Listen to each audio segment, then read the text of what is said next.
अस्सलाम वालेकुम, मैं हूं डॉक्टर जहरीन जावेद और आज हम बात करने जा रहे हैं इस वीडियो में माहवारी के हवाले से। माहवारी में दर्द क्यों होता है, उससे आप कैसे बच सकते हैं। पानी की थैलियां, बड़ा जी ये कॉमन मसला है, उसके बारे में आज बात करेंगे। और ये सारी चीज़ें क्या हमल प्रेगनेंसी को अफेक्ट करती हैं या नहीं, इसके बारे में बात करेंगे। तो एंड तक आपने ज़रूर देखना है इसको। और अगर आप इसके हवाले से आपके अपने जहन में कोई सवालात हैं तो वो आपने कमेंट में ज़रूर लिखने हैं। तो सबसे पहली बात यह है कि इर्रेगुलर जो बेकायदा माहवारी है वो क्यों होती है और उसकी क्या वजूहात हैं। बहुत आम सा ये मसला है आजकल, और बच्चियां, खासतौर पे छोटी बच्चियां बहुत ज़्यादा इस मसले के साथ आती हैं। मैं अक्सर पेरेंट्स को, माँ बाप बड़े कंसर्न होते हैं, खासतौर पे माएँ, तो मैं उनको बताती हूँ कि पहले जो आपके 2-3 साल हैं उसमें अक्सर ये मसला हो सकता है। उसकी वजह क्या होती है? उसकी वजह ये होती है कि माहवारी का अमल बुनियादी तौर पर क्या है कि आपका अंडा एक साइकिल के अंदर 1 महीना ऑलमोस्ट उसके अंदर मैच्योर होता है, और अगर प्रेगनेंसी हो जाती है तो वो आगे हमल के तौर पर कंटिन्यू करता है। और अगर प्रेगनेंसी नहीं होती तो उसने ज़ाया होना है, उसने निकलना है माहवारी के खून की सूरत में। तो ये उस अंडे का काम है। बाज़ औक़ात ऐसे होता है कि किसी साइकिल में अंडा प्रॉपरली मैच्योर नहीं हो रहा, वो तैयार नहीं हो रहा, फॉलिकल अपनी स्टेज से निकला नहीं है, तो उसमें फिर वो आपका जिस तरह के 1 महीने माहवारी आई थी, अगले महीने नहीं आई, फिर आ गई, फिर नहीं आई, तो ये कंप्लेन आपको मरीज़ की तरफ से मिल सकती है। तो मैं इसमें सिर्फ आपने रीअश्योर करना है और आपने सिर्फ बताना है कि कोई ऐसा मसला नहीं है। पहले जो 2-3 साल हैं जब माहवारी शुरू होती है, आजकल बहुत अर्ली हम देखते हैं, ख़ास तौर पे 12 से 16 तक ऑलमोस्ट बच्चियों को माहवारी आ जाती है एक्सक्यूज़ मी। तो उसके अंदर ये शुरू के जो 4-5 साल हैं आपके, उसमें ये प्रॉब्लम आ सकता है। अगर तो और कोई मसला नहीं है, जिस तरह समटाइम्स ऐसे भी होता है कि इरेगुलर पीरियड सिर्फ देर से आने को नहीं कहते, बेकायदा माहवारी वो जो आपकी बार बार आ रही है, जिस तरह बाज़ मरीज बताते हैं कि जी अभी नहाई थी और फिर आ गई, यानी 7-8 दिन पहले पीरियड्स रहे हैं, फिर ब्लीडिंग शुरू हो गई है, फिर हो गई है, फिर 10 दिन हट गई है, फिर ब्लीडिंग शुरू हो गई है। उससे क्या हो रहा है? उससे बच्चा बहुत कमज़ोर हो रहा है। जो बच्ची जिसको माहवारी अभी शुरू में, अभी उसका एक ये मतलब प्रोसेस शुरू हुआ है, वो खौफजदा हो जाती है, वो डर जाती है कि ये पता नहीं क्या हो रहा है और क्या सारी ज़िंदगी मुझे इसी तरह ब्लीडिंग होती रहेगी। तो वजह क्या होती है उसमें, उसकी ये चीज़ आपको समझने की बहुत ज़रूरत है। ख़ासतौर पर जो छोटी बच्ची हैं उनमें भी ये प्रॉब्लम है। और फिर वो जो बच्चियाँ जो यूनिवर्सिटी वगैरह जा रही हैं, सुबह एक रूटीन बदकिस्मती से बन गई है बच्चों की शहरी इलाकों में कि नाश्ते के बगैर आपने घर से जाना है। यकीन करें कि 80% प्रॉब्लम्स की वजह ये नाश्ते के बगैर घर से निकलना होता है। एक, बच्चों ने पढ़ाई का स्ट्रेस बहुत बनाया होता है, ख़ासतौर पे हमारी जो लड़कियां हैं फीमेल्स, उन्होंने तो पढ़ाई का बहुत स्ट्रेस लिया होता है, और उस स्ट्रेस में सारी रात भी जी पढ़ते रहे और सुबह उठ के भी नाश्ते के बगैर घर से निकल गए। अब बाहर यूनिवर्सिटी या कॉलेज वगैरह में क्या खाएंगे आप जानते हैं, और कि क्या किस किस्म के हमारे यहाँ एथिक्स हैं और किस किस्म की खुराक बच्चों को अवेलेबल होती है घर के बाहर।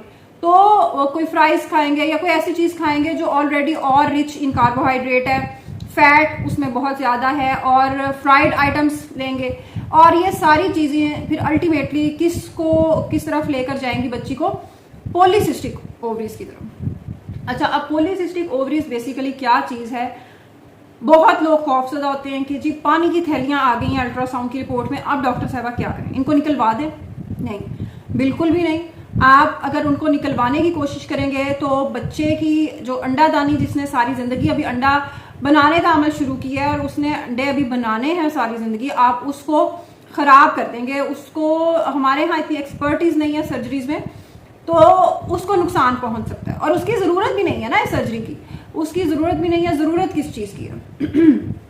पानी की थैलियाँ बनती क्यों हैं? पानी की थैलियाँ, ये सारी चीज़ें जो मैंने अभी 1 बाय 1 डिस्कस की हैं, ये इस वजह से बनती हैं। ये आपके इर्रेगुलर हार्मोन्स का रोल होता है। अंडे प्रॉपरली मैच्योर नहीं हो रहे होते, और जब मैच्योर नहीं होते तो वो माहवारी नहीं आती, वो जो प्रॉपर साइकिल में ब्लीडिंग होनी चाहिए वो नहीं होती, तो वो अंडा वहीं का वहीं इकट्ठा हो जाता है। और उससे फिर क्या होता है कि एक अंडों की चेन, एक बीड लाइक अपीयरेंस आपको नजर आती है अल्ट्रासाउंड पे।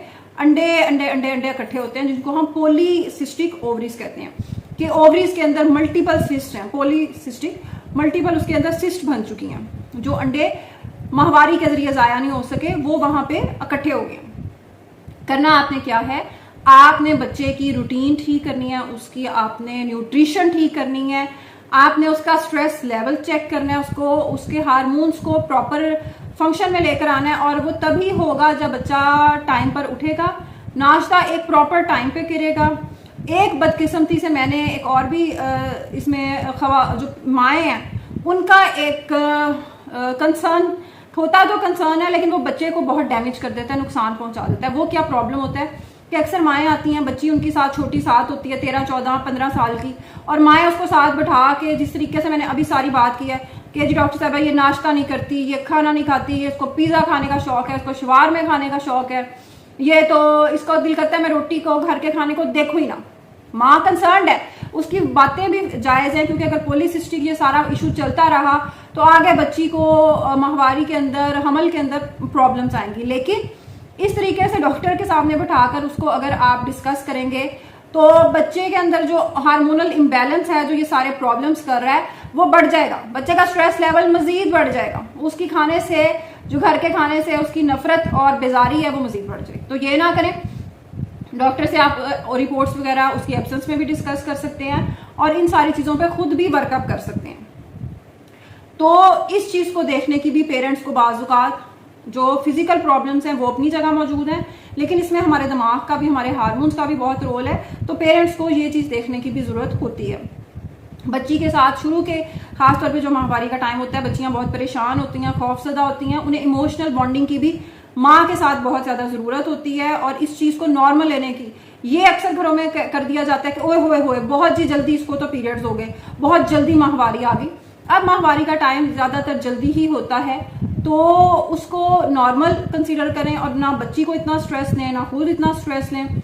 बच्ची की सिर्फ न्यूट्रिशन अच्छी रखें, उसको खाने को प्रॉपर दें, नाश्ते में उसको प्रॉपर चीज़ दें, जिस तरह आप अंडा दे सकते हैं, आप दही दे सकते हैं, दूध, गोश्त, हर चीज़ बच्चा खा सकता है। अक्सर बच्चियां मीट नहीं ले रही होती, गोश्त नहीं ले रही होती, जी ये खाती नहीं है। बच्ची को समझाएं, आप चिकन ले सकते हैं, आप मटन, मीट, किसी भी फॉर्म में गोश्त आपके अंदर जाना चाहिए।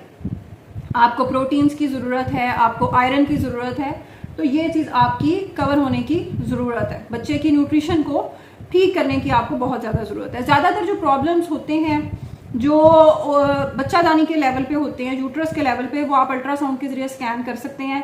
जिस तरह आपको मैंने अभी पॉलीसिस्टिक ओवरीज के बारे में बताया, जो पानी की थैलियों के नाम से अक्सर आपने सुना होगा, इसी तरह और बहुत सारे इश्यूज हैं। कोई इन्फेक्शन है, कोई सर्विक्स में, कोई बच्चादानी के मुंह पे प्रॉब्लम है, कोई बच्चादानी के अंदर प्रॉब्लम है, कोई सिस्ट बन गई है या कोई चीज़ है, तो वो आप उसके ज़रिए देख सकते हैं।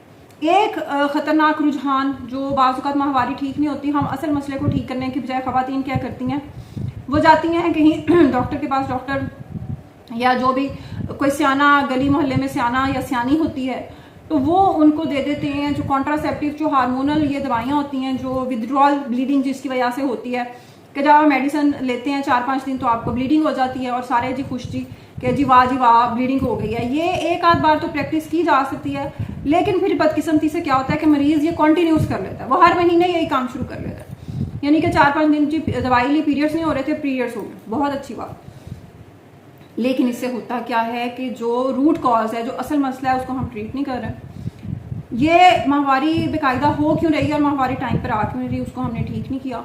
और उससे फिर क्या होता है कि ये चलते चलते ये सालों साल ये काम चलते चलते तब जाके पता चलता है जब आप जाते हैं डॉक्टर के पास कि जी हमल नहीं हो रहा और अंदर सिस्टम सारा आपका हार्मोन्स का वो उसका बेड़ा गर्क हो चुके हैं। तो ये जुल्म अपने जिस्म पे ना करें। अगर कोई इशू है, माहवारी ठीक नहीं आ रही, तो डॉक्टर से कंसल्ट करें खुद इलाज करने की बजाय। फिर बाज़ औक़ात कुछ मसले ऐसे होते हैं जिनमें पिट्यूटरी के लेवल पर इशू होता है, जिनमें दिमाग के लेवल पर होता है, यूट्रस में इशू नहीं होता। उसको एंडोक्राइनोलॉजिस्ट से उससे और गायनोकोलॉजिस्ट से उससे आप डिस्कस करके उसको ट्रीट कर सकते हैं। तो ये अब आप कोई भी ऐसा मसला नहीं है जिसको मेडिकल साइंस में ट्रीट नहीं किया जा सकता। तो परेशान ना हो, पानी की थैलियाँ या कोई भी इशू है डॉक्टर से कंसल्ट करें और इंशाल्लाह ये हार्मोन्स के जरिए भी ठीक किया जा सकता है और आपकी रूटीन और न्यूट्रिशन भी इसमें बहुत इंपॉर्टेंट है। अल्लाह हाफिज़।